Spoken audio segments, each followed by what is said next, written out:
Hi guys, this is Gadget Man 404 and I'm doing a little test flight with my FreeX Skyview quadcopter. Now before I go out for my long FPV mission flights, I always do a little short flight just to make sure that everything's calibrated and everything's working.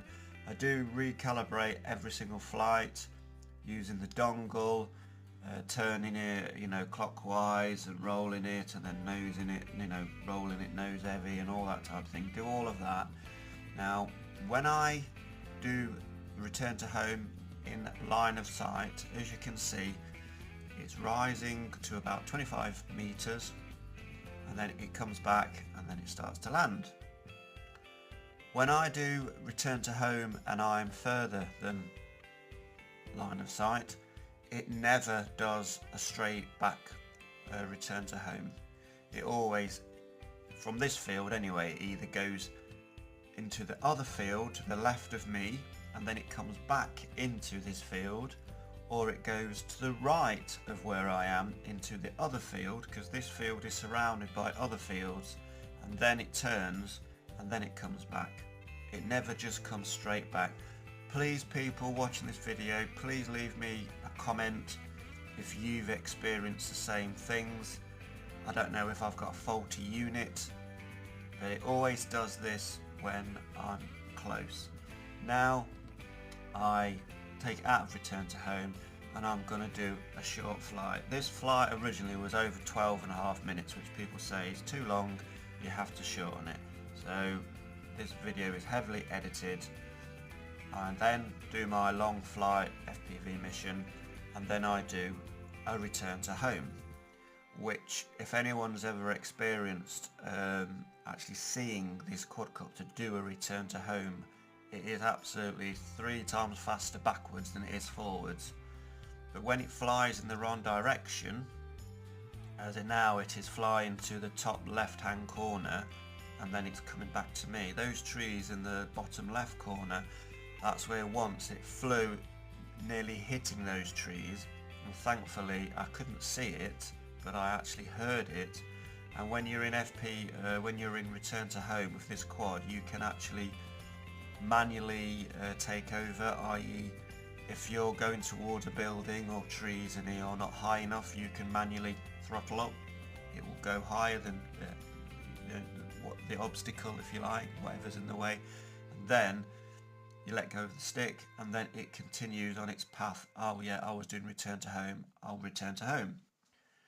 So if you've ever had the same problems as me, please leave me a comment and let me know if you're having the same kind of issues as I am. I have been in touch with FreeX and they sent me one email to say please send video blah blah blah, which I have done, and I still haven't heard anything, and that was weeks ago. So I'm probably going to, on Monday the 10th of October, I'm going to send them another email, but because it's China, it's probably afternoon now, so I'll have to do it very soon, otherwise I'll miss them again. One good thing about this quadcopter and one bad thing about this quadcopter. The good thing is it's very robust. You can, it's a very hard plastic, not a brittle plastic. It's got a bit of flex, but very thick. So you can have a few bangs and it won't get broken, whereas some of the more expensive quadcopters on the market tend to, you just touch a leaf with the prop and it'll break the prop, etc. They're very brittle. Obviously, then you have to keep buying more props, so it's probably a marketing ploy.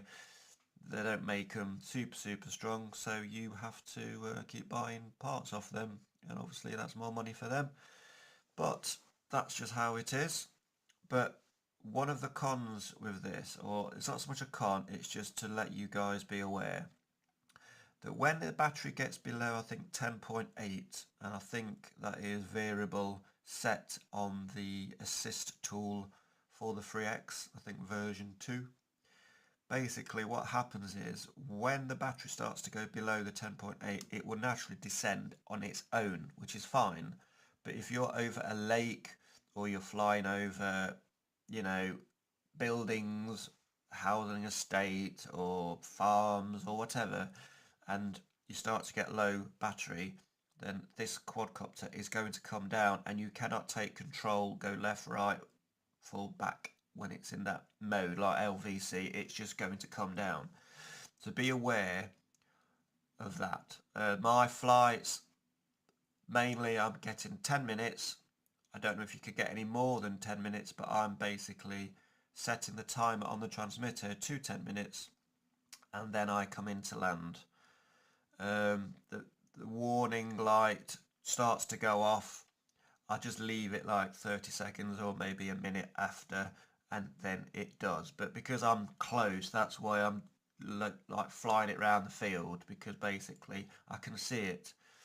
When it starts to go over ALVC, you get lights flashing rapidly underneath, and then you just don't have any control, and then it will just start to come down, which later in this video, that is what happens. I can't, I'm trying to move it and it narrowly misses the bag by a few inches, which was, I didn't know that was what was going to happen. I thought you could move it in that mode, but you can't. You can move it in return to home when you've got plenty of power. So, as I say, if you're coming up to an obstacle, you can go higher, left, right, your bank and all that type of thing. But it's so fast backwards, I wouldn't like to try and turn it front facing or front facing to me when it's got a boogie on, because basically it motors. When it goes backwards, it does go very, very fast. So I hope you guys enjoy that flight. Thank you for your continued support. Please continue to subscribe, and please leave me comments. I want to do more interaction with my subscribers. So yeah, this has been Gadget Man 404 out.